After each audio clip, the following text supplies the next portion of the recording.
Urbano de Loya, nuestro padre, nos llevó con sus crónicas a recorrer las calles de Puebla, narrando durante más de una década la vida cotidiana y los hechos heroicos de esta ciudad. Ahora, 30 años después, nosotros continuaremos su legado y crearemos con ustedes uno nuevo. Yo soy Luzaida de Loya.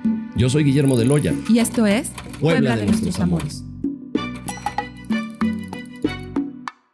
Bienvenidos a ya el sexto capítulo de nuestra quinta temporada de Puebla de nuestros amores. Y hay que empezar, por supuesto, con la gratitud hacia nuestros generosos patrocinadores, a quienes mencionamos, como todos los programas, que es la Benemérita Universidad Autónoma de Puebla, Estrella Roja, Café Don Justo, Mesones Sacristías, Clemente Specialty Coffee, Residencias Estudiantiles Camet, Restaurante Casa Sabino, la cocina que conquista, Profética Casa de Lectura, Deep Insight, Vibrato, Música y Cultura, Diamantes Mezcal, quien hoy también nos deleita aquí con un mezcalito. Y bueno, ya, híjole, hasta se me acaba el aliento porque bueno, qué bueno que se vayan sumando muchos, ¿no? En esta Puebla de nuestros amores, Luzaida. Sí, siempre agradecidos con quien han creído en este proyecto. Desde el principio tenemos aquí grandes apoyos.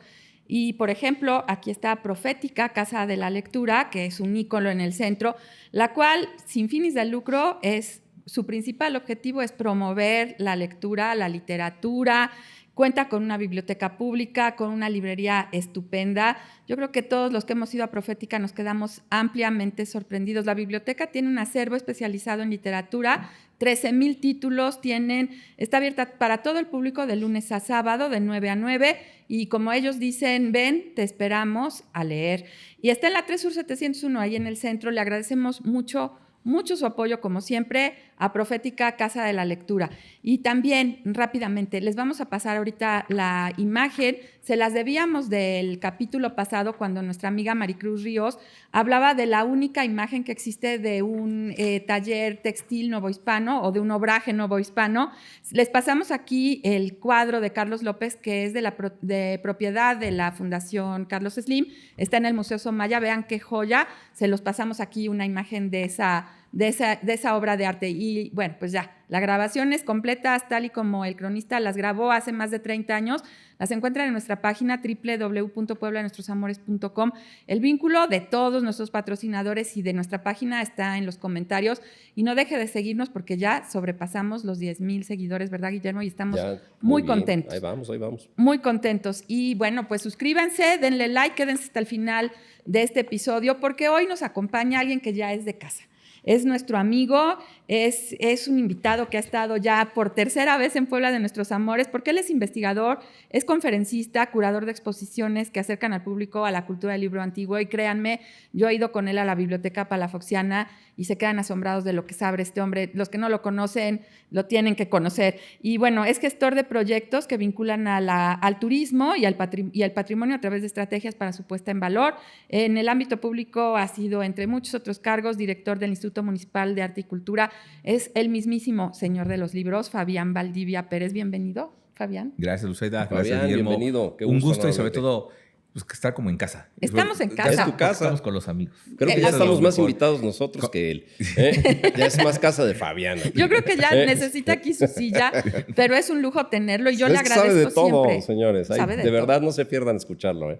Sabe de todo, y hoy vamos a hablar bueno, pues yo creo que es un tema del que se habla poco, Fabián, y vamos a empezar diciendo que, primero que nada, tenemos aquí un dibujo en el back de lo que era la Catedral Vieja. De los pocos o nulos que existen. Sí, y yo le agradezco a nuestro amigo Sergio Vergara porque él lo dibujó y él me lo prestó y lo tiene en un libro y yo se lo agradezco, Sergio, gracias siempre. Y bueno, pues ahí está el dibujo de la Catedral Vieja para que se la empiecen a imaginar, y ahorita Fabián nos la va a describir con palabras. Y bueno, pues platicábamos, Fabián, cómo empezamos este episodio tan complicado, y pues yo te propongo empezar hablando de lo que es una diócesis, ¿no? Que en latín quiere decir administración, ¿no? Y es cómo se administra a la iglesia administrativamente, pues yo creo que en territorios, en provincias. Ahorita nos dices cómo, para ejercer pues su función. ¿Cómo definirías tú una diócesis? ¿Y cómo definirías tú la diócesis en este contexto de primeros años de vida del siglo XVI de la Puebla de Los Ángeles? Fíjate, retomaré mucho de lo que platicó Joel, el doctor Joel, sí, que además es una eminencia. Sí, yo siempre escucharlo, leer cualquier cosa de él es importante, porque además él hace lo que se dice en estudios científicos de investigación de frontera. O sea, él está haciendo cosas nuevas y demás. Y él y Lidia Gómez justamente coincidían en dos cosas importantes en las referencias de lo que ocurre en el medievo.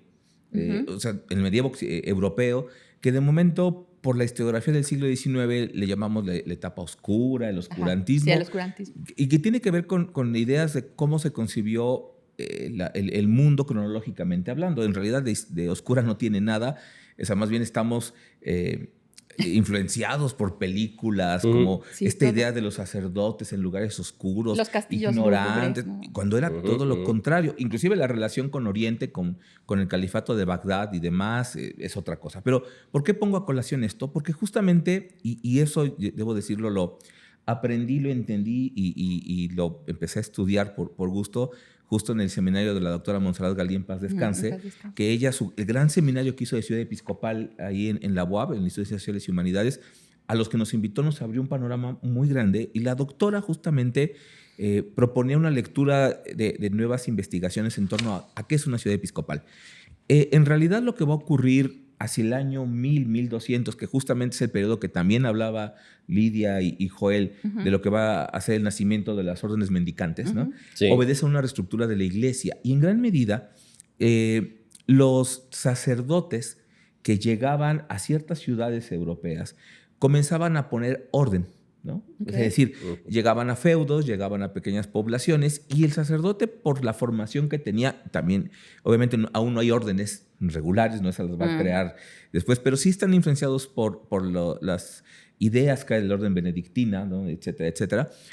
Lo que hacen es, en realidad, empezar a poner orden en estas poblaciones, ¿no?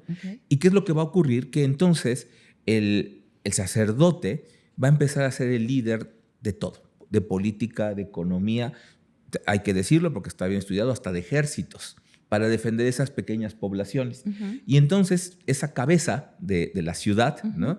Va a empezar justamente a tomar funciones administrativas más allá inclusive de los...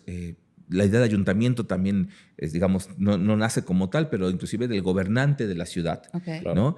Porque en realidad hay más preparación de muchas cosas. Entonces, esto lo que va a hacer es que geográficamente, o usaremos hoy un término contemporáneo, hablando en términos de geopolítica, pues lo que va a pasar es que entonces se van a empezar a defender territorios que están encabezados por un sacerdote. Y ese ordenamiento le va a funcionar justamente, independientemente del cisma que va a haber entre Roma y que el Papa tiene que exponerse a Aviñón y todo este cambio de la propia sede papal, lo que en realidad va a permitir es tener una división geográfica, ¿no? Por pequeñas zonas que están administradas por estos sacerdotes que acaban siendo señores feudales, vamos a decirlo en ese sentido de dirección, de encabezamiento, como decía. De esas pequeñas sociedades. Exactamente, ¿no? Que pues van a, obviamente, a marcar el territorio, y esto le va a permitir a la iglesia justamente tener, digamos, corresponsales, vamos a decirlo en ese sentido, que ordenen y que se encarguen, obviamente, no solo de la difusión, sino de todo el tema que implica para la iglesia, porque además son momentos además del cisma papal, del tema de que ocurre todo el sur de Francia con los cátaros. O sea, es un momento muy complejo, y sabemos que en esas grandes crisis el orden es fundamental. Sí, claro. Y el orden geográfico obedece justamente eso. E inclusive, a mí me parece increíble, una de las cosas que inclusive con la doctora le expuse en uno de los seminarios que teníamos, que hasta inclusive el siglo XVII, por ejemplo, los atlas holandeses, los grandes atlas como el atlas de Guillermo Bleu, de 12 tomos, maravilloso, que está en la Palafoxiana, por cierto, la división que se hace del mundo obedece a división de diócesis. Eso yo lo veía viendo el norte de Europa, Suecia, Noruega, de ciudades como Stavanger, que tal vez no nos suenan. De momento estaba viendo y empiezo a ver que los mapas tienen justamente como centro para las regiones ciudades episcopales. Claro. Y cuando vemos mapas también de la Nueva España, pues ¿quiénes son los que más marcan, ¿no? Puebla, ¿no? Ciudad de México, Guadalajara. En el norte, de momento, Durango lo marcan porque Durango es sede episcopal, ¿no? Valladolid, y eso Morelia. Es después, ¿no? Claro. Porque primero, siglo XVI. Exactamente, o sea, en el XVI pues todavía no han llegado hasta allá. Sí, claro. Pero inclusive en los mapas, estos marcajes geográficos obedecen a las ciudades episcopales. Entonces, en realidad, esta división que nace desde el medievo y que se va heredando por temas geopolíticos, funciona justamente pues para administrar la iglesia en una iglesia mundial, global, que tiene que llegar a todos los rincones, que es uno de sus objetivos. Y qué mejor que hacerlo, obviamente, con representantes en cada uno de los espacios. Por eso es tan importante esta organización y por eso se vuelve tan importante en el momento de encontrar nuevos territorios, que aún no queda claro ni qué tamaño tienen ni qué son, que inmediatamente se busque que esos nuevos territorios entren dentro de este orden de la iglesia que tiene divisiones llamadas diócesis, justamente para administrar y ordenar. Sí, claro, hace sentido. Oye, y hablando de antecedentes remotos y de personajes conocidos y de territorios también de alguna manera no tan lejanos, tenemos un antecedente para llegar a la arquidiócesis de la cual estamos hablando el día de hoy. En la bula emitida por León X, por el Papa León X a petición de Carlos V, en donde se solicita ya el establecimiento como tal de una población, de una villa en el territorio recientemente descubierto de Yucatán, que es ahí donde se establece primero una pequeña población y posteriormente a calidad de ciudad, la Carolina. La carolense. La carolense, exactamente, en donde un obispo dominico, del cual ya hemos hablado y del cual sabemos mucho, pues prácticamente una década y poquito antes de la fundación de Puebla ya aparece en el mapa. Y estamos hablando nada menos que de Fray Julián Garcés. En 1519. En 1519. Exactamente. Cuéntanos dónde está establecido y más o menos cómo ese momento constituye antecedente de lo que estamos hablando. Fíjate, estos momentos a mí me parecen siempre interesantes. Uno de los temas, y se los he platicado, que a mí me gusta mucho es justamente el periodo de conquistas, este periodo tan complejo que con varios amigos expertos en el tema, a veces de manera irónica, pero con mucha razón, dicen que a veces nos peleamos más en la actualidad por la conquista y no acabamos de entenderla, y es el periodo como más manoseado y que tenemos muchísimos estereotipos imaginarios. Yo la verdad que me gusta leer mucho y cada vez que lo leo les puedo decir que menos lo entiendo por la complejidad hasta del pensamiento. ¿Qué es lo que va a ocurrir? ¿No? Cuando ya se afianza el espacio geográfico de la mano con el proceso de conquista en el Caribe, ¿no? Pues llega este famosísimo gobernador homónimo del gran pintor sevillano Diego Velázquez, ¿no? En Cuba, ¿no? Y claro, digamos, ya estamos hablando de después de Colón, de exploraciones, ¿no? De exploraciones que van de la mano con la de Hernández, con la de Grijalva, etcétera, etcétera. Pero ya, digamos, tienen pseudo mapeado, no sería la palabra mapeado porque eso ya implica, pero sí ya saben cómo están las rutas. Además, los caribes, los taínos conocían bien las rutas de movimiento entre estas islas. Conforme va avanzando al territorio continental, digamos, las exploraciones, pues en realidad lo que ocurre como esta confusión de si llegaron las Indias, etcétera, etcétera, que pero aparte con esa incertidumbre no sabían ni siquiera si estaban en plataforma continental. Exactamente. En una isla, ¿no? ¿Dónde estoy? ¿No? Sí, y entonces el tema es que justamente pensamos en esos exploradores, en la denominación de las islas desde nuestros mapas, desde Google Earth, desde esas cosas. En realidad llegaban a una tierra y no sabían si 2 kilómetros atrás a lo mejor habían dado la vuelta y llegaron a la misma isla. Entonces, eso hay que tomarlo en cuenta porque hoy ubicamos, bueno, en realidad poca gente, es muy curioso, ubica que Cozumel es una isla, por ejemplo. Claro. ¿No? Bueno, pues cuando llegan muy bonita, por cierto, a Cozumel... Ahí me voy a ir a vivir, a vender cocos. Pues no saben qué hay atrás. Lo digo tal vez de manera muy simple, pero en realidad eso es lo que ocurría. Y ahí llega Cortés por primera vez, ¿no? Mira, pues es que en realidad... Sale de Cuba y llega a... Hay una discusión si realmente fue así. Exactamente, pero lo que sí es cierto es que cuando esas exploraciones ya son, digamos, controladas, pues en realidad lo que va a ocurrir es que se llega a un espacio y hay un elemento simbólico. Hay que recordar, digamos, quitando cualquier polémica, que el objetivo de este proceso de conquista, sí, bélico y demás, que no podemos negar por ninguna razón, pero era muy importante el tema de evangelizar, ¿no? Eso era lo que motivaba. En códices, por ejemplo, una imagen de un códice de Azcatitlán, es muy claro que van todos los ejércitos y hasta enfrente va una bandera con el Espíritu Santo, ¿no? Que es justamente... La religión por delante. Exacto, y el acto de evangelizar, y lo explicaban muy bien con la llegada de los franciscanos, por ejemplo, ¿no? O sea, ese es el objetivo. A ver, que claro que hay un proceso bélico y un proceso de conquista militar también. Y al principio era una exploración, porque ni siquiera sabían. Exacto, y todo esto hay que considerarlo porque tampoco hay un proceso puro, ¿no? Sí, claro. De momento pensaba, sí, nada más vinieron a matar gente, o nada más vinieron a aprovecharse, o estaban perdidos. Ni sabían a qué venían. Tampoco es un proceso puro en ese sentido. ¿Y por qué lo digo? Porque justamente lo que comentas muy bien, Memo, es que llegan a un territorio, ¿no? Y antes de la bula hay un informe de exploración, donde llegan a un territorio que hoy sabemos que es la isla de Cozumel, ¿no? Dicen que llegan a un lugar que se llama Yucatán, que ya sabemos la historia de que tiene que ver con no te entiendo, ¿no? Y lo transcriben en español como Yucatán, algo que suena similar a esto. Y entonces ahí va a pasar un efecto simbólico. ¿Cuál sería lo de Yucatán? ¿Cuál sería la locución que dice no te entiendo? Sí, habría que verlo en maya yucateco. Igual le decían, you can't talk. Casi. Y es que además esto pues va cambiando las pronunciaciones, pero lo que es cierto es que haber sido maya. este maya yucateco, Sí, además.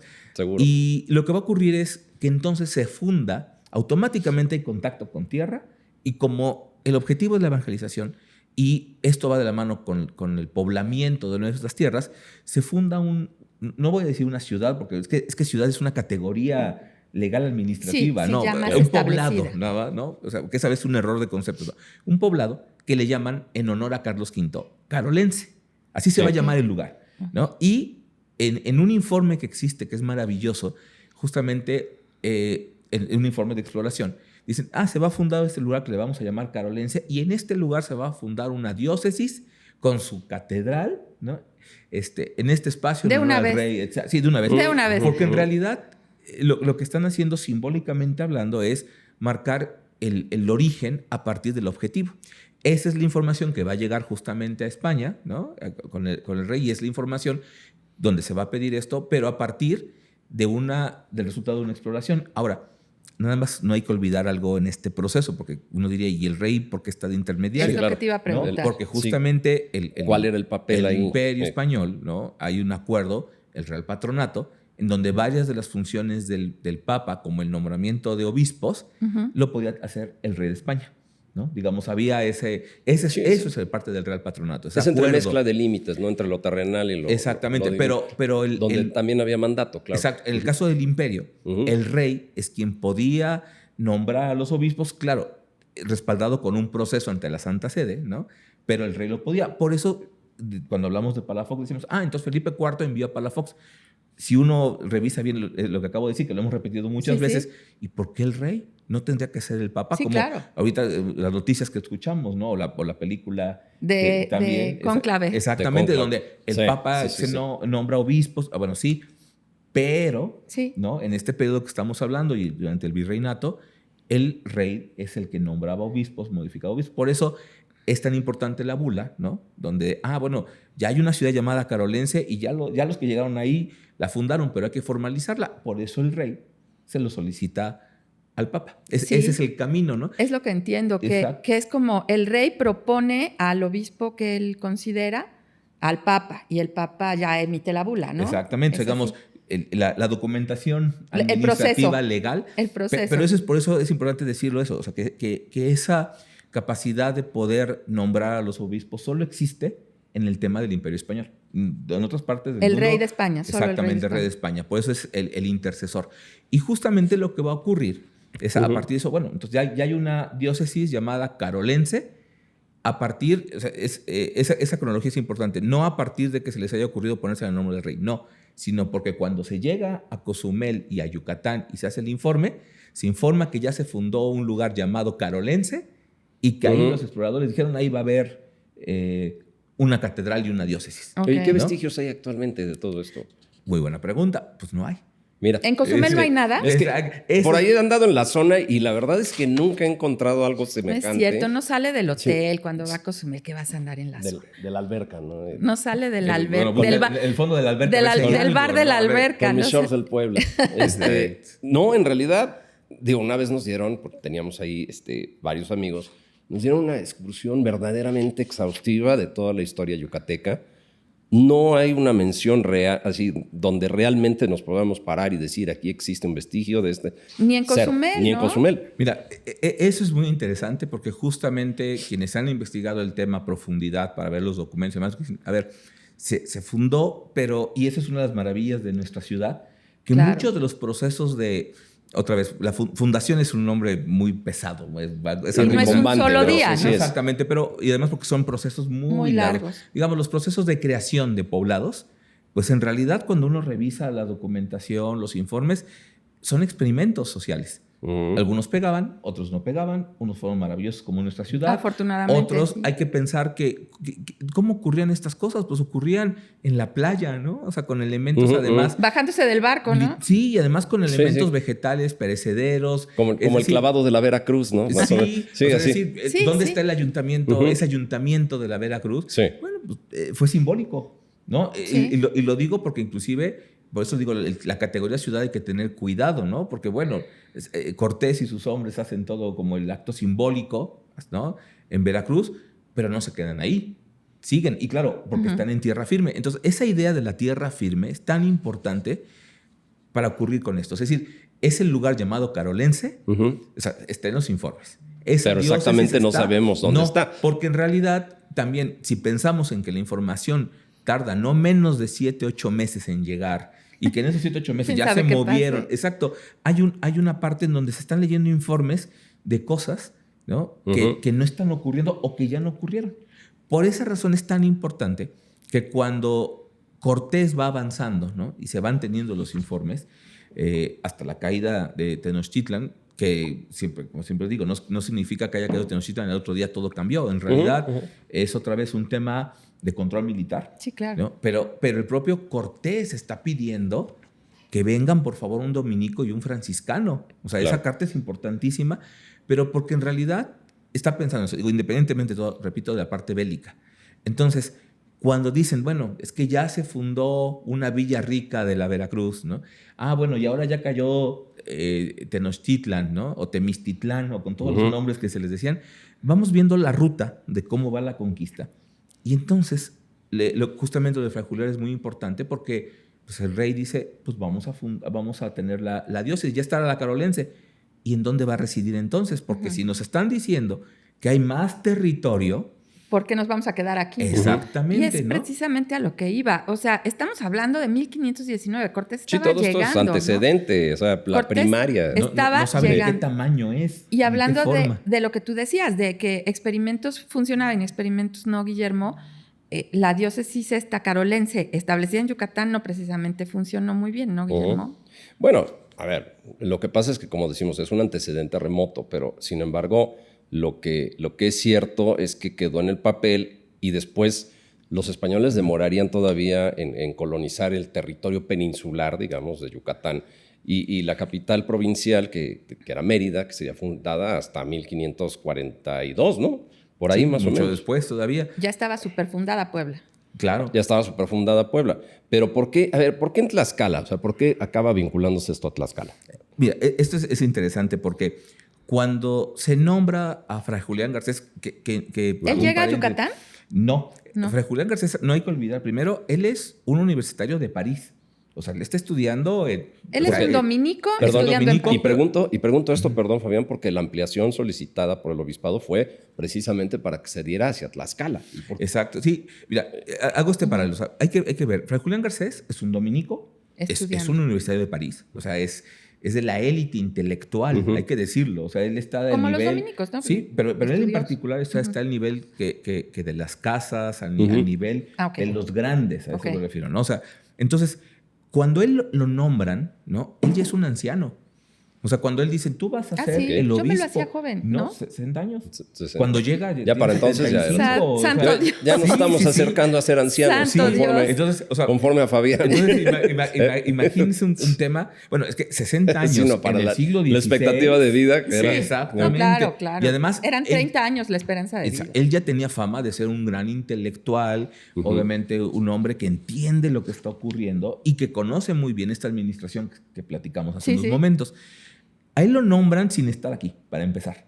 ¿no? Ok. O sea, cuando lo nombran el obispo de esta diócesis ¿Y si él no carolense, quería, podía no venir? ¿O era una orden? eso es muy bueno, porque ahí te va. Justamente.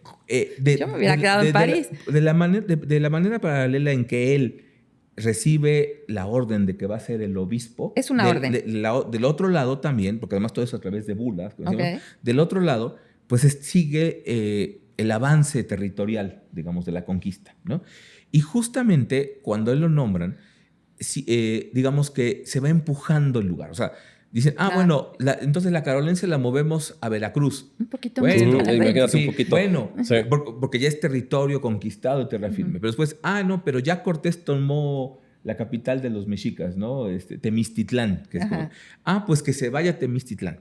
Entonces, lo importante es que al final de cuentas, a él le dicen que tiene que residir en el lugar. Pero en realidad el lugar todavía no queda claro dónde está. O sea, él ¿no? lo mandan para acá, pero no sabía bien Exacto. a dónde llegaba. Entonces, bueno, llega a Ciudad de México y, por ejemplo, ahí los documentos hablan esto, aunque Fray Toribio de Benavente es el que deja claro que en realidad él, como sabe que la diócesis se va a estar moviendo, ¿no? Están buscando el lugar adecuado y es justamente donde dicen que va a acabar residiendo un poco en regañadientes, en Tlaxcala, en una de las casas claro. de los aliados, ¿no? Pero en realidad porque hay un documento donde le están llamando la atención de por qué está residiendo en Temistitlán, o sea, en Tenochtitlan.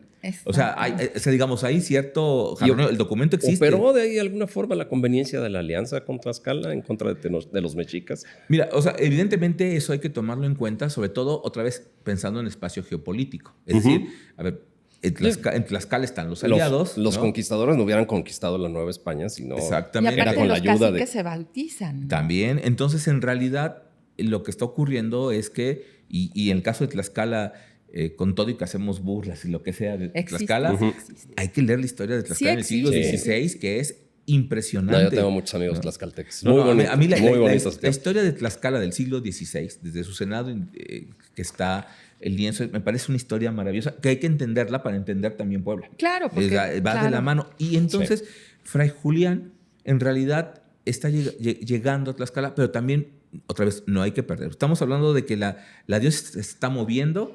Él se va a Ciudad de México esperando a ver a dónde lo regañan. ¿Y por qué?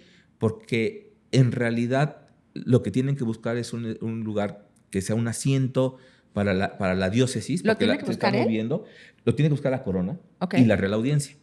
¿Y por qué digo? Porque esos van a ser los tres actores que van a estarse moviendo. La Real Audiencia, la corona y el obispo. Entonces, se asienta en la casa de uno de los aliados en Tlaxcala, y inclusive él es quien dice que ahí se va a asentar la sede de la diócesis dedicada a la Inmaculada Concepción. Okay. ¿No? O sea, con esas decisiones. Pero lo que es importante es que a final de cuentas, paralelo a esto, está el proyecto de la corona de crear una Puebla de españoles cristianos en donde le están ejerciendo presión a la audiencia y al obispo. Está este documento maravilloso en Sevilla donde mandan las dos cartas y le están diciendo a la audiencia, oye, ¿qué pasó con el proyecto de la Puebla de españoles cristianos? Y también le mandan al obispo, oye, Fray Julián, tú que estás en Tlaxcala, ¿qué pasó? Va a estar en tu territorio. ¿No? Porque además lo importante es que se tienen que establecer, y por eso también es muy importante el documento que existe de cuáles van a ser los límites geográficos. Por eso cuando vemos mapas de cómo era la diócesis de Tlaxcala, ¿no? Porque acaba siendo el nombre, se quita Calorense y acaba siendo de Tlaxcala, por donde está la sede. La palabra sede en latín es una silla. O sea, ¿dónde va a estar su asiento? ¿Dónde va a estar su asiento? Claro, la silla, que en griego le decimos cátedra, donde se va a sentar el obispo a dirigir. Y el edificio que resguarda la silla, la cátedra, se va a llamar catedral. Catedral. Catedral. Y ya llegamos a la catedral, Exacto. pero rápidamente. Entonces, Carlos V, conforme a esta facultad que nos dices que tenía la corona, delimita los obispados, se traslada a Tlaxcala. Julián Garcés llega en 1527 a Tlaxcala. Pero no llega, llega, pero no llega. Regañadientes se tiene que ir a Tlaxcala. Sí, claro, ya estaba delimitado. Tiene 75 años. Oye, sin quitarle el romanticismo del posterior sueño del obispo, ¿no? Para la traza de la Bueno, ciudad. Ahorita platicamos del sueño, porque el a lo sueño mejor es muy se durmió. interesante. Hay más conveniencia geopolítica exactamente. que realmente un sueño raro ahí. Sí, claro. No, pero está muy bien porque tiene que ver con lo que vamos a platicar, para que dejemos el sueño al final. Para analizar el sueño, porque es bien importante el sueño. Sí, porque a mí eso es lo que me llama la atención, Fabián, porque llega y no llega a Tlaxcala, toma posesión de este monasterio franciscano, ahí construye la iglesia de la Asunción, ¿no? En Tlaxcala, el Fray Julián Garcés, pero en 1543, el obispado se traslada ya a Puebla, un año después de que se muere Fray Julián Garcés. Entonces, mi pregunta es, porque hay como dos vertientes. Fray Julián Garcés estaba muy contento en Tlaxcala y no quería venirse para acá, y es hasta que se muere que lo oficializan ese movimiento de la diócesis para hacer Puebla sede de la diócesis, o pugnó él, gracias a su sueño y demás, y la presión de la corona por mover la diócesis acá. ¿Cuál era la posición de Fray Julián Garcés? ¿Quería o no quería venirse a Puebla? Mira, justamente Joel en alguna charla de varias que he escuchado lo decía con mucha claridad. En realidad, el obispo no estaba tan de acuerdo con el cambio. Ok. ¿No? O sea, históricamente hablando, documentalmente hablando. Y ¿no? nos lo dijo también. No, Sí, o sea, confirmamos por esto. eso hablaba de esa triada. O sea, quienes generan la presión para mover la sede episcopal es justamente la Real Audiencia, ¿no? Y la corona.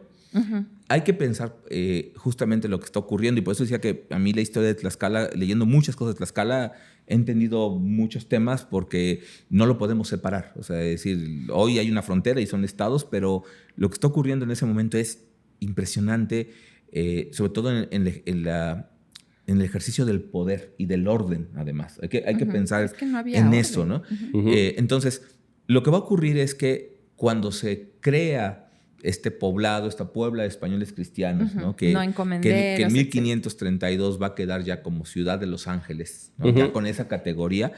En realidad es un proyecto de la corona. O sea, no hay que perder de vista tampoco eso, porque, digamos, la corona sabe, bueno, los miembros de la corona, que se va a crear este espacio, ¿no? Okay. Y entonces el tema de que la diócesis esté en Tlaxcala, pues acaba siendo un tema de que está en un territorio que a final de cuentas tampoco tiene tanta independencia, porque los aliados, los tlaxcaltecas, supieron jugar muy bien sus cartas, ¿no? Entonces tienen, hoy voy a usar un término contemporáneo que no existe obviamente en los documentos, tienen una autonomía de gestión, tienen una autonomía administrativa, legal, o sea, es impresionante eso. Por eso, cuando el gran León Portilla escribe La visión de los vencidos, pone textos de los tlaxcaltecas. Sí, los tlaxcaltecas nunca se vieron como vencidos. Que es un texto que hay que leer. Sí, pero con ese... Y qué difícil, ¿no, Fabián? Ser aliado y a la vez no ceder. Claro, entonces, evidentemente la diócesis no puede estar ahí, ¿no? Por estos, porque además, ¿cuál es la función? Repito, organizar, pero evangelizar. Entonces, claro, ya están los franciscanos, pero... Les digo, hay que tomar en cuenta que las órdenes regulares que están evangelizando, los franciscanos, los dominicos, tienen su propia lógica. Sí, fieles al rey, pero tienen sus guardianes, tienen su lógica. Y aquí estamos hablando del espacio diocesano, ¿no? De la que va a tener que compartirse. Es más, la tensión es tan fuerte que quien va a acabar diciéndole a las órdenes regulares que dejen de administrar los sacramentos porque lo tiene que hacer el clero secular es Juan de Palafox. Sí, 100 años después. 100 años después. Entonces, claro, los límites no son tan claros, pero claro que hay ideología y hay un tema de organización administrativa. Entonces, en realidad la presión para mover la diócesis a esta nueva ciudad que está creciendo, que es de habitantes que tienen que labrar el campo, de zona de comercio, se están dando cuenta que es una oportunidad de un espacio, vamos a decirlo, neutral. Y además que sabemos, con lo que comentaba Maricruz, por ejemplo, que el poder económico de esta nueva ciudad crece exponencialmente por rápido. El trigo, por los terrenos de cultivo, etcétera, etcétera. Entonces hay condiciones que evidentemente son más fuertes pensando en una organización. Entonces, cuando empieza todo el proceso del cambio, ¿no? Que se logra un año después de la muerte de Fray Julián, digamos, porque además son procesos muy largos. Hoy pensamos que esto se hace en 2-3 meses y ahí son mediante un años, oficio y ya. Exactamente. Sí, claro. Ahora, otra cosa que va a ocurrir en términos ya arquitectónicos es que este crecimiento tan rápido de la ciudad va a hacer que se busque hacer una iglesia. Y don Efraín Castro, en su maravilloso libro sobre la iglesia, la primera iglesia, la iglesia vieja de la ciudad, comenta algo que se va a retomar después, en donde ya se habla de la iglesia mayor. Pero el concepto de iglesia mayor justamente es el concepto de catedral. Claro. Entonces, si todavía no se movía la diócesis, porque la documentación ya habla de iglesia mayor. Sí.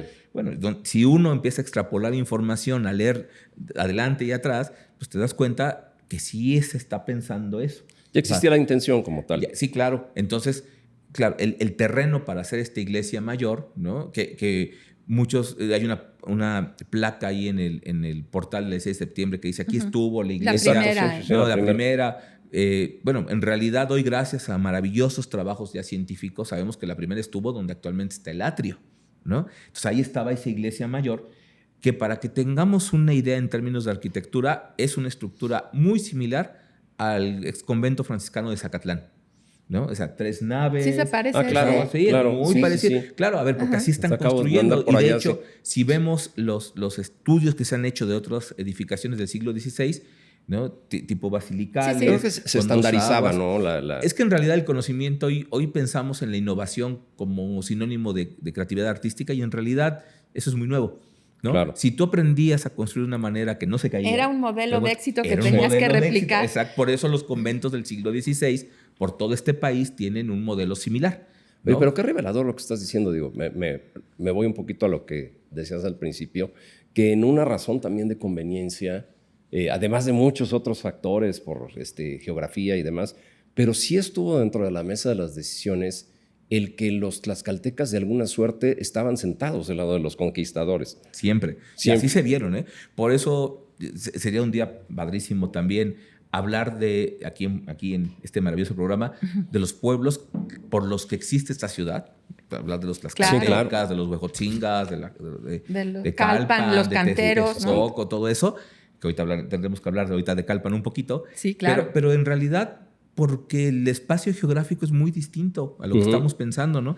Entonces, el cambio de diócesis, o sea, de sede episcopal, o el cambio del lugar, sí obedece inclusive y es uno de los temas, ¿no? Bueno, en Tlaxcala nunca acaba de haber tal cual el edificio catedralicio. También es un tema, o sea, es un tema de presión. O sea, en realidad, las cosas, uno piensa que todos estaban de acuerdo y cuando se leen los documentos, no, había discrepancia, había mucha tensión y eso se logra, también hay que decirlo, don Juan de Salmerón, que creo que es el personaje que tendríamos que tener como objetivo. El político que andaba por ahí. O sea, él es el que está moviendo los papeles. Claro, o sea, fue él es increíble cuando uno lee los documentos del suplemento primero del ayuntamiento, todo donde está metido Salmerón por todos lados. Es un personaje que tenemos en Puebla que ponerlo a la altura. Salmerón está moviendo muchas de estas cosas como miembro de la audiencia y entonces lo que se logra es, bajo varias justificaciones que van en el sentido de la conveniencia del espacio, mover la sede episcopal, ¿no? Y así es como llega la bula ya en donde se establece el cambio formalmente. Ustedes lo oyeron primero que nadie en Puebla Nuestros Amores. Verdaderamente una historia fascinante. Yo creo que tendríamos que ahondar todavía muchísimo en esto. Y además que es una historia muy compleja. Por ejemplo, Joel la ha explicado de manera maravillosa. Están los y verlo también, hay que decirlo, perdón, Fabián, en la objetividad que no invoca esos nacionalismos rancios además porque, y que la traición de los restaurantes. Sí, no, hay que entender lo que es muy distinto. Y es que a veces el problema, inclusive en términos de geografía, ¿no? Claro. Lo pensamos con la geografía actual. No, hay que cambiar todos esos paradigmas. Que ni siquiera existíamos. Claro, porque si no nos tropezamos siempre en eso. ¿Y cuál división territorial? Pues no había nada. No había nada, ni era país. La única que había formal, digo, después fueron las la Nueva diócesis, España ¿no? va a crear sus territorios también, pero es la diocesana. Esa es la más importante. Esa es a lo que voy, tenía que hacerlo Y por así. eso cuando llega el cambio, es maravilloso porque tenemos que pensar las múltiples ciudades que están conviviendo. O sea, está la ciudad civil, la ciudad de Los Ángeles, que pues es maravillosa. El Cabildo. ¿no? Con el Cabildo. Esa es una ciudad que tiene sus funciones, por ejemplo, el trazo de la ciudad con unos documentos maravillosos de nunca perder el centro. Ya desde el siglo XVI el trazo ordenado es un tema en el Cabildo desde el siglo XVI. Claro. ¿No? Pero al venir la catedral se vuelve una ciudad episcopal, que no es cosa menor, ¿no? Es decir, si no hubiera habido ese traslado, nuestra ciudad sería una ciudad, no tendríamos, para empezar, el patrimonio arquitectónico que tenemos. La implicación de relevancia. La implicación en arquitectura, en muchas otras cuestiones. Oye, Fabián, pero vámonos a la iglesia mayor o a la catedral vieja, porque desde el 29 de agosto de 1536 es cuando ya formalmente, digamos, existe el antecedente de esa mención como tal de la iglesia mayor, que precisamente fue construida, o la primera piedra, y después posteriormente fue construida por los nativos o los originarios de Calpan. Los canteros. Los canteros, sí. Y en esa primera piedra, en la bendición de la primera piedra, es una piedra que tiene un simbolismo interesante. Y tú ahí nos traes una foto. De cada lado trae una rosa, tallada, una rosa tallada. Esa fue evidentemente por encomienda de Fray Julián Garcés.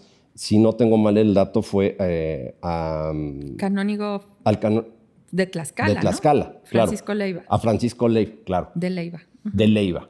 Pero ahí, ¿cuál es el simbolismo y cómo se da este acto, digamos, pues también de alguna manera inaugural, ¿no? de la Catedral Vieja. Tiene que ver justamente con el obispo, porque al final de cuentas es crear una ciudad en su espacio, que la administra. Por eso... Y manda a alguien, sí, ¿eh? No claro, estuvo él. no es Y él no cualquier lo cosa. protagoniza. Ahora, el documento de la colocación de la primera piedra, por ejemplo, es un documento que está en el suplemento primero en el Ayuntamiento de En el Puebla. archivo es parte municipal. de los documentos de Claro. memoria del mundo. Y ahí describe que es una piedra de cúbica, ¿no? De media vara. O sea, es decir, más o menos de lado mediría unos 41, 42 centímetros aproximadamente. Y dice que en cada cabo, o sea, digamos, poniendo la piedra arriba abajo, está tallada una rosa. Hay un documento también en el Ayuntamiento de Puebla que es ni más ni menos que el documento, es una cédula real firmada por Isabel de Portugal, donde indica que la gente de Calpan sea la que venga a construir esta iglesia. O sea, no es... O sea, la misma reina consorte dice hay eso. documento firmado por Isabel de Portugal. Está en el archivo municipal también. Y eso hizo que hace unos años la doctora María Teresa Cordero, que es una gran gestora, haya creado un maravilloso equipo en torno a la investigación de esta catedral. Hay un libro que salió que justamente la portada es esta rosa, porque justamente a partir de pensar cómo era el tallado de piedras y flores y demás en el 16, hicieron una reproducción en y aquí piedra. nos lo traes, ¿Sí? El libro es maravilloso, Sí, no, vean, porque ahí. este libro Ahorita le ha dan un permitido close-up. justamente revisar qué es esta iglesia. Es decir, primero, se coloca la piedra porque tenemos documento. O sea, toda esta historia es documental. Está documentado, Sí, pues. eso también me parece porque a los poblanos nos encantan las leyendas. No, y bueno, está nos fascinan, padrísimo, sí. ¿no? No, aquí es documental. Llegaron Los Ángeles y tallaron la piedra, aquí no. El la pueblo piedra va a se volver a talla. ser campeón. Sí. Exacto. No, bueno, esa no es leyenda, esa es ciencia ficción. ¿ya? Bueno, Ese no es sueño. se coloca esta piedra más o menos de 40 y tantos centímetros de lado y viene todo el proceso de la creación de la iglesia mayor. Como decía, estaba en el atrio de la actual catedral, la fachada principal daría hacia el Zócalo. Hay que recordar que De esto cara está al trazado, Zócalo. no hay árboles, es una plaza Sí, la plaza pelona, mayor, que ¿no? era Además, o sea, un espacio. Exactamente, es el espacio. Pero esto es muy importante porque normalmente uno pensaría que la casa de gobierno, el ayuntamiento, tiene que tener cara a cara con la iglesia. Bueno, en realidad, el espacio que hoy ocupa la catedral, ¿no? Esta catedral que existe, hay que nada más puntualizar. Esta iglesia que estamos diciendo, la iglesia mayor, la primera catedral, tiene ya no nada existe que ver. nada. O sea, esa fue destruida en el siglo XVIII. ¿Dónde estaba? ¿No? Vamos, Estaba así en el exactamente. atrio. En el Yendo atrio. al Zócalo. Ok. Cuando vayan a la catedral, vean Exactamente, en el atrio. y digamos, la 3 Oriente, ahí estaba la Sobre fachada. la- Donde hoy está la rampa de accesibilidad, ahí estaba la Donde fachada. colocaron la Capilla Sixtina, por decirlo así. Y es lo que se... Ajá, exactamente. Y vean otra cosa. Cuando entran Bueno, la al exposición atrio, que similaba la... Sí, no, la Capilla La Sixtina Capilla no nos la Sixtina hemos siempre ha podido estado allá. traer. Está un poco canijo. Si ustedes ven el atrio, ¿no? Todo eso, se nota y bueno, nos damos cuenta que hay irregularidades. Hace muchos años con el director de arqueología de Roma, vamos a la catedral, lo ve y lo primero que me dice es, ahí abajo hay cosas, ¿verdad? Y yo, sí. Cosas. Claro, es el director de arqueología de Roma. Dice, sí, estos son asentamientos arqueológicos, ¿no? Y dice, y han cambiado con la época. Y yo viendo unas fotos del atrio, se nota los cambios del atrio, cómo se va hundiendo. Y ese hundimiento, si entramos por la puerta de la 3 Oriente, digamos, estaríamos entrando a la parte frontal. Sí. Bueno, justamente Sería- ok. hay que pensar que es una catedral a la española. Entonces, tal como está el coro de la catedral actual, había un coro ahí en medio. Bueno, si uno se para, se va a dar cuenta uno por esos hundimientos dónde estaba el coro. Claro, por ese trabajo que les decía dirigido por la doctora María Teresa, hoy está escaneado ya vamos a decirlo de manera muy sencilla, el atrio. Y todo corresponde. Donde estaba el altar hay un hundimiento más importante y hay que decirlo, ahí están todavía, porque hasta donde yo sé no los han sacado, los restos de varios de los primeros habitantes de la ciudad. Por ejemplo, Gonzalo Díaz de Vargas, quien tramita el escudo y demás, en un documento que ha estudiado el maestro Oscar Alejo, ahí dicen dónde fue enterrado, en qué columna, etcétera, O sea, etcétera. de los 33 famosos hay... De los Más, colonos. Por o sea, ahí digamos, de y los más, primeros, y más. o sea, Ajá. porque estaban enterrados en la parte, digamos, como hoy estaría el altar del perdón, Sí, en la claro. Catedral de Puebla, pensemos una estructura similar, pero más pequeña, pues bueno, hay un gran trabajo de arqueología pendiente ahí. Entonces, se levanta este primer edificio, que decía, muy similar, y aquí el dibujo nos lo explica muy bien, ¿no? Con la fachada hacia la 3 Oriente, Y se crean retablos que además están descritos, afortunadamente. El doctor Pablo Amador ha trabajado todas esas descripciones de los retablos. Hace unos años en el Museo Amparo hubo una gran exposición donde también se habló de todo esto. Hubo un curso que está en línea en el Museo Amparo también ¿sí? sobre la catedral, Hay que donde el buscarlo, doctor claro. Pablo Amador habla de los retablos. Y gracias a un documento en donde están describiendo las telas que hay que comprar para cubrir y demás, sabemos el tamaño. O sea, es la forma indirecta. El doctor Molero, que también ha estado aquí, sí. ha estudiado también todo eso, porque justamente es un momento clave para la historia de la ciudad. O sea, es decir, no es nada más que se haya cambiado la sede. Y de hecho es muy importante, porque el nombre en realidad es la diócesis de Tlaxcala con sede en la ciudad de Los Ángeles. O sea, el nombre de diócesis va a cambiar a Arquidiócesis de Puebla hasta el siglo XX. O sea, imagínense, o sea, en los documentos oficiales es la diócesis de Tlaxcala con sede en Ciudad de Los Ángeles, ¿no? Pero o sea, arquidiócesis en el sentido de el propio nombre de arqui en griego antiguo, o sea, la diócesis antigua es por esta historicidad que estamos platicando, pero ocurre hasta el siglo XX el cambio. De hecho, las placas de bronce que están en la fachada de la catedral, ¿no? Justamente están ahí Precisamente el tema del nombre. Está Fray Julián Garcés, el primer obispo, y también está la placa del primer arzobispo, pero eso pasa hasta el siglo XX. Entonces, siempre se rememora que esa diócesis estaba en Tlaxcala.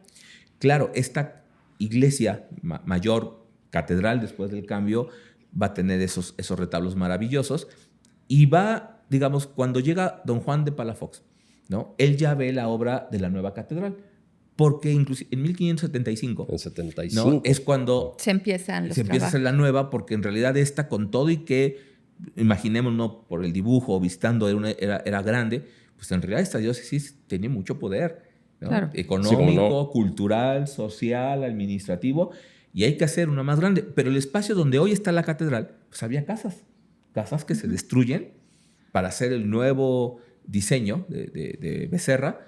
Esa leyenda de que los planos se cambiaron, pues es una leyenda, por favor, Eso ya quedamos se aquí que eso mandaban no los es cierto. arquitectos, ¿no? Eso no es cierto. Exactamente. Y entonces un proceso muy largo. Cuando llega Juan de Palafox en una carta maravillosa, un informe a Felipe IV, pues le dice cómo están las condiciones de la nueva obra, donde hay gente viviendo adentro, están cultivando, no hay techos y demás. Palafox lo que hace es consagrar la nueva catedral y es el momento en que se abandona esta primera.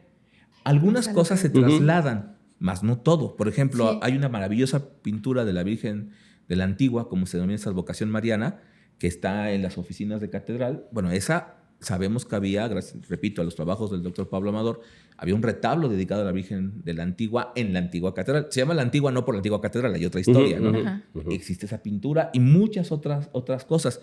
Entre ellas, algunas de las grandes joyas de la catedral, los famosísimos libros de coro. Los famosos libros de coro hechos por la familia Lagarto empiezan en 1600. En 1600 está funcionando la catedral que diríamos antigua. Y se puede ver. Oye, qué bárbaro, ha volado el tiempo, qué bruto. Yo creí que llevábamos 20 minutos y ya llevamos para casi una hora. Y yo tengo aquí una pregunta, Guillermo. A ver, la Catedral Vieja ya más o menos nos ubicaste dónde estaba. Ahí está el dibujo, viendo a la 3 sobre el atrio.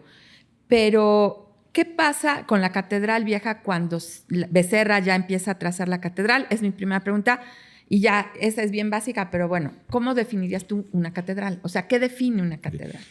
O sea, lo que va a ocurrir con Becerra y cuando llega Palafox y demás es que la catedral sigue funcionando, ¿no? O sea, esta sigue funcionando. La vieja. La vieja. Se consagra la nueva, pero hay que recordar que todavía sigue construyéndose las torres, etcétera, etcétera. En realidad, hasta el siglo XVIII es cuando se destruye la catedral antigua, cuando ya se limpia porque... ¿Qué año, perdón? En 1700... Bueno, las torres... 45, 54, tal vez tengo ahí confusión sí, de números. porque la primera torre, la de las campanas, 1678. Y la segunda torre, que es con Fabián y Fuero, 1768. O sea, 100 años después. Sí, me sé bien las fechas porque es 1678 y luego nada más cambio del medio. 1768. Sí, y ese dibujo se ve la catedral con una torre... con la torre de las campanas, o sea, la torre norte, y la catedral vieja todavía existía. Entonces, esa dibujo... Es que justamente, digamos, Molero, que inclusive ha presentado estas nuevas renders muy buenos en su libro sobre la catedral, que habla de todo el proceso, es importante. ¿Por qué se derriba? Bueno, ¿y por qué decía más o menos la fecha? Porque existe un plano maravilloso en el Archivo General de Indias, de 1754, justamente,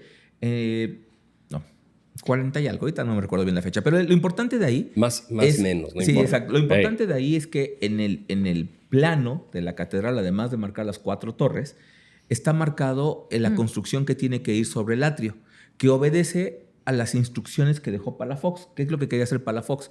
Que el atrio estuviera cerrado. Ajá, O sea, que estuviera circundado. Estuviera cerrado como San Lorenzo en el Escorial. Como en el Así, Escorial. cerrarlo, tener accesorias, es decir, locales para ser rentados, para obtener rentas para la catedral. Y entonces todo este plan está en ese plano, ¿no? Entonces está en el Archivo General de Indias porque justamente se solicita la autorización para hacer todo este proceso, ¿no? Y como están confiados en que va a ocurrir el proceso, pues se destruyen ya los restos de la antigua catedral porque en realidad ya no funciona, ya tiene décadas sin funcionar. Y en realidad lo que va a ocurrir es, pues viene la crisis del periodo borbónico, etcétera, etcétera. No alcanzan ni para las campanas. El después siglo viene la XVIII. insurgencia. Entonces, en realidad, si la catedral estuviera completa... Y nos quedamos con 2 torres en lugar de 4. Exactamente. Faltarían 2 torres, faltaría toda esta construcción frontal. La que ¿no? pensaba Palafox. Exactamente. Y esa es la razón por la que se destruye. De hecho... parte del proyecto también es que iba a haber un sagrario en donde está el atrio, en la esquina de la 3 de septiembre. Entonces, el atrio, digamos, es un espacio donde están conformando varios proyectos arquitectónicos que no se cumplen, hay que decirlo. Y también no hay reja. Claro. O sea, la reja, la reja al final del 19. Sí, claro. ¿no? Es decir, te iba a decir ya principios de 20, sí. Está Pero sí. abierta, ¿no? Entonces, es muy importante, digo, porque entonces... muchas cosas de la catedral antigua, aunque pasan a la nueva, en realidad tampoco es que se vuelvan a colocar, porque son procesos simbólicos. Digo, lo que sí se utilizan son los libros de coro de los Lagarto, que sí están en la catedral y están antigua, en el coro. Y pasan a la nueva catedral, claro. ¿no? Muchas reliquias, obviamente. Todo esto sí es importante, pero vamos viendo, digamos, con el proceso arquitectónico de esta nueva catedral. Gracias a este plano, repito, que está en el Archivo General de Indias, se puede consultar en la página del archivo, está digitalizado. Uno puede leer todas las instrucciones y demás, que en realidad el atrio está pensado para utilizarse. Por esa razón, cuando uno llega a la catedral, pues hoy tienes unas fotos increíbles con este atrio maravilloso, sí, claro. Pero en realidad ese atrio no tendría que estar vacío. Pues fueron circunstancias históricas. Y aparte esa techumbre de paja que siempre dio problemas. Claro, de madera, y que además incendiaban. Entonces también... hoy, bueno, muchos de los conventos del 16, si esta catedral hubiera sobrevivido por alguna razón, la techumbre sería muy distinta porque esas techumbres de madera baja, luego se cambian ya por bóvedas, por eso se tienen que poner contrafuertes. Por cúpulas. Exactamente. Y lo otro que preguntabas, en realidad mucha gente a veces dice, cuando ve una iglesia muy grande, mira la catedral, ¿por qué? Porque es grande. No, en realidad lo que define la catedral, como decía al principio, es que ahí reside el obispo, y de manera simbólica en dónde va a estar en el coro. El coro de nuestra catedral es espectacular por su sillería, y ahí está la cátedra, y repito, la palabra cátedra en griego se refiere a la silla de quien dirige. Obispo. Y ahí se sentaba el cabildo. Ahí es donde se sentaba el cabildo, claro. Y la catedral antigua tenía su coro también, ¿no? Hay que decirlo. Oye, yo creo que qué bárbaro, por poco conocido, verdaderamente se vuelve un tema fascinante. A mí me encanta. Oye, Fabián, y este libro que nos traes es exactamente eso. Es lo que te iba a preguntar. Fíjate que este libro es un esfuerzo muy grande, repito, que dirigió la doctora María Teresa Cordero, una arquitecta que, muchos saludos, que además una gran gestora, y con esta formación arquitectónica y con todo el cariño y conocimiento que tiene del patrimonio poblano, se dio cuenta de decir, oigan, pues está el libro del doctor Efraín Castro, hay textos, pero no hemos hecho un trabajo serio, ¿no? Académico, hoy con todas las nuevas herramientas tecnológicas, y ella lo dirigió. Salió este libro maravilloso en donde viene esta gran historia, cronología, vienen los documentos. Yo estoy citando los documentos un poco de manera platicando entre amigos, pero aquí están las transcripciones de los documentos, de esa línea del tiempo tan maravillosa, el tema de la música en la catedral antigua también, que escribió Luisa Vilar, una gran experta de la UDLA, claro. ¿no? Sí, escribió ahí. la conozco. Ahí habla de los Lagarto, de la estructura arquitectónica, los renders. Es un libro... me parece fundamental para un tema, como decías muy bien, Memo, que es increíble, muy complejo. Sí, ¿no? Tan solo esto de, hago un informe de que fundo un lugar llamado Carolense, una diócesis, pero no va a estar ahí. Terriblemente complicado. Es bastante complejo.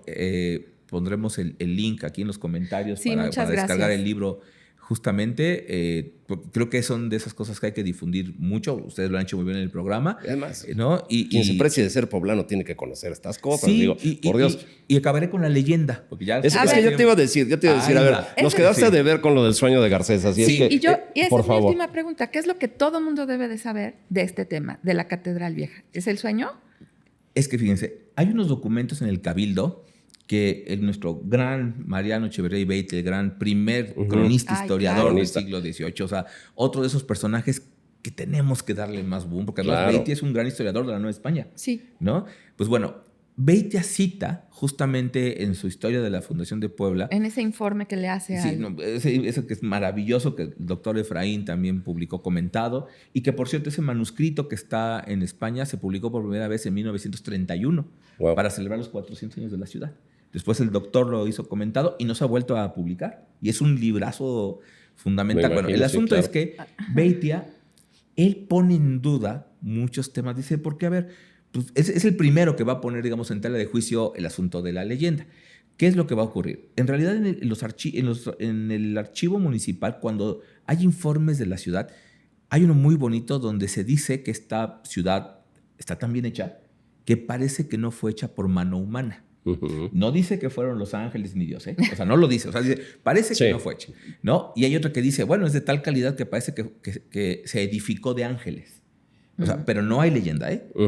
La leyenda se publica por primera vez a finales del siglo XVII. Sí. O sea, ya han pasado 100 años. La publica Francisco de Florencia, jesuita, cuando hace el libro de la historia de la aparición de San Miguel en San Miguel del Milagro, ¿no? Y entonces él en un capítulo dice, bueno, ¿cómo no se iba a parecer San Miguel a Diego Lázaro? Si ya había habido antecedentes en la diócesis de temas de los ángeles. Y dice Francisco de Florencia, en algún documento antiguo por ahí en la catedral, un canónigo alguien me contó, escribió el primo de un amigo, que el obispo tuvo un sueño. O sea, así con esa historia que les acabo de contar. En ese libro facsimilar que está en la Palafoxiana, de bueno, la aparición en la está el original, son facsimilares. Y ahí empieza a describir la leyenda. ¿No? Pero vean, es finales del siglo XVII. O sea, casi siglo y medio después. ¿Cómo se llamaba el jesuita?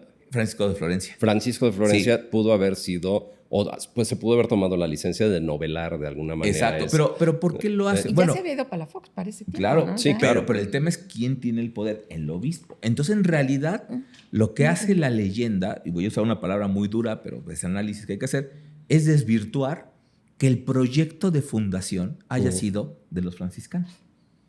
Ok, claro. O sea, porque entonces el culpable. Sí, les quita la autoría. O sea, si no fue una designación divina. Claro, ¿a quién? A un obispo. Aunque haya sido dominico, era obispo.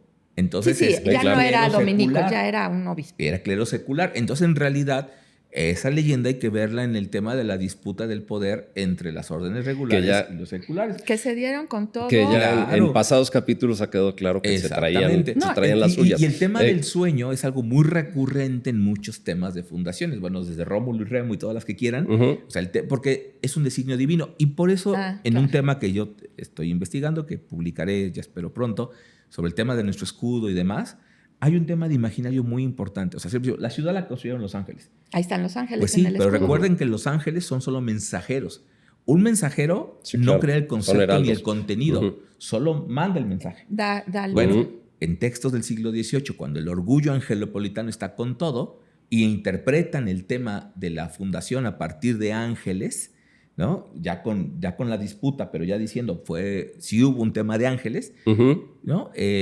Lo que se concluye, ¿no? Es que en realidad los ángeles solamente fueron los chalanes.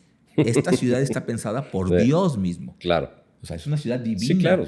Y los ángeles vinieron a trazar. Le dijeron cómo. ¿No? Les dijeron cómo. Pero quien está pensando la ciudad, y cito una frase muy bonita, allá el mero patrón, Castro, es aquel que hizo todo con medida y número. El gran y geómetra. Esa es una referencia al libro de la sabiduría que dice que Dios dispuso todo con medida, peso y número.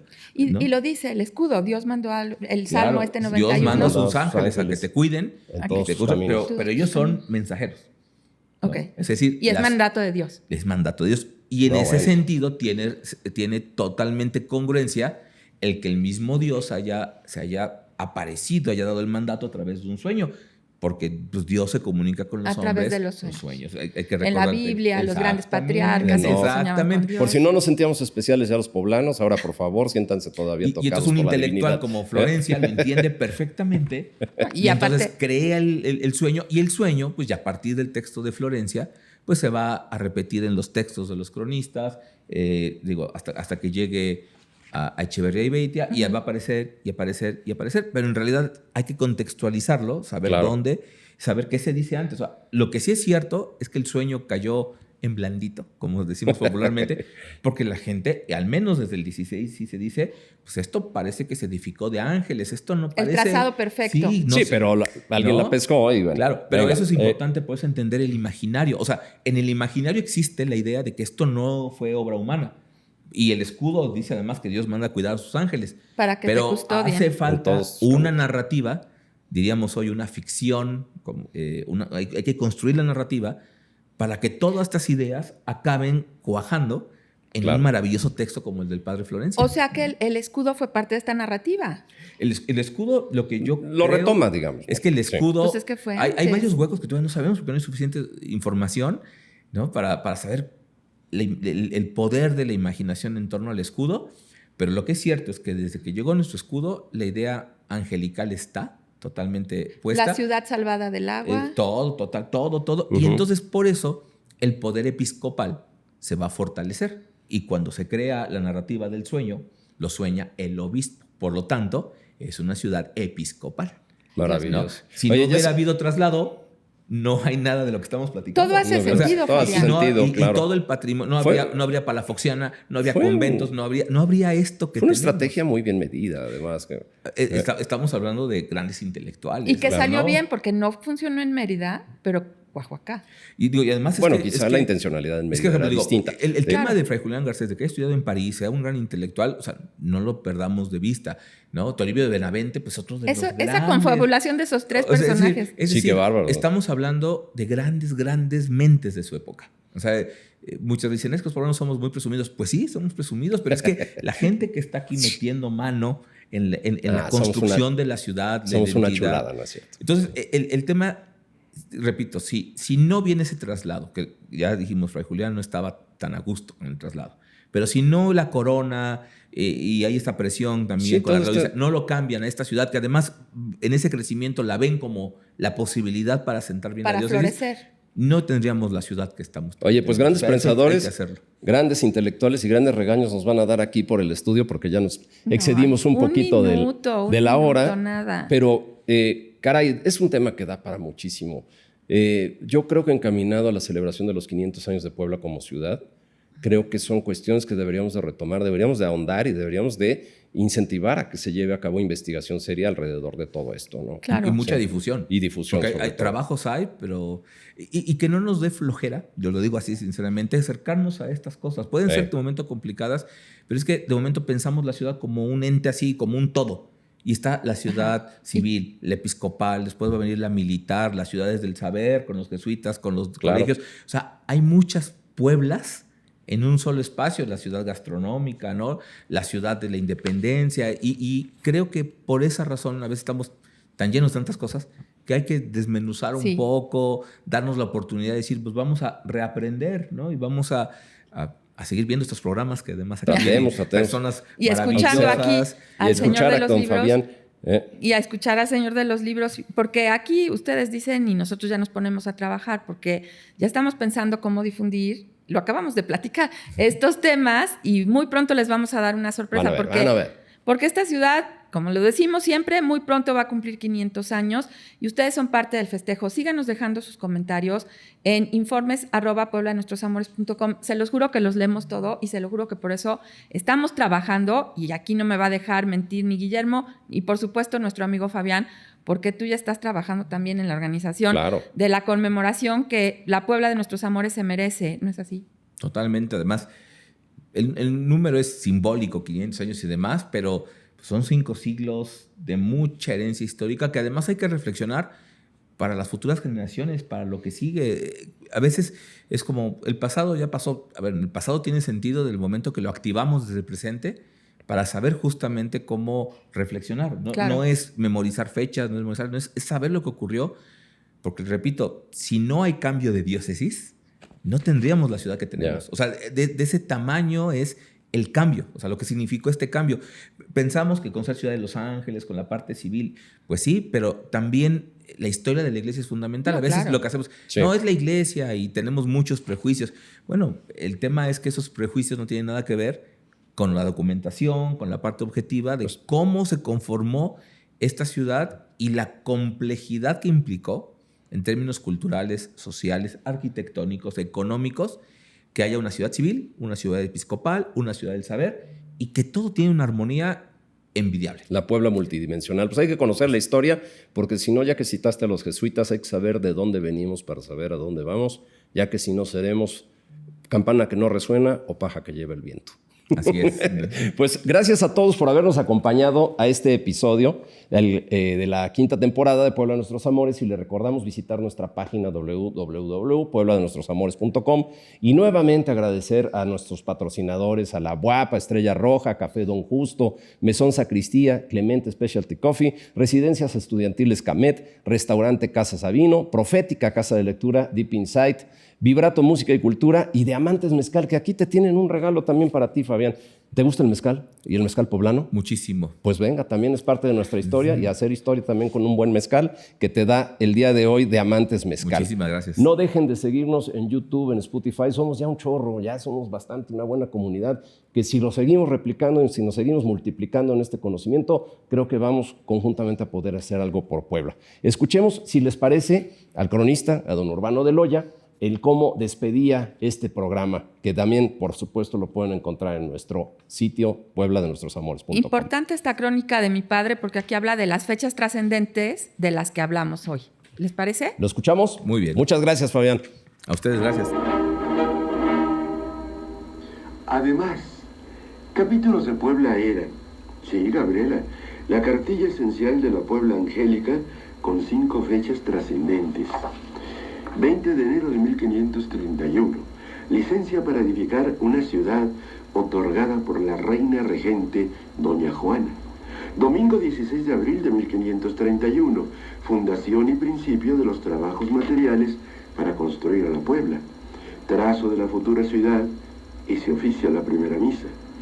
28 de septiembre de 1531, Carlos I de España, V de Alemania, concede el título de ciudad a la Puebla de Los Ángeles. 29 de septiembre de 1531, instalación definitiva de las primeras familias pobladoras. La ciudad se encomienda al arcángel San Miguel.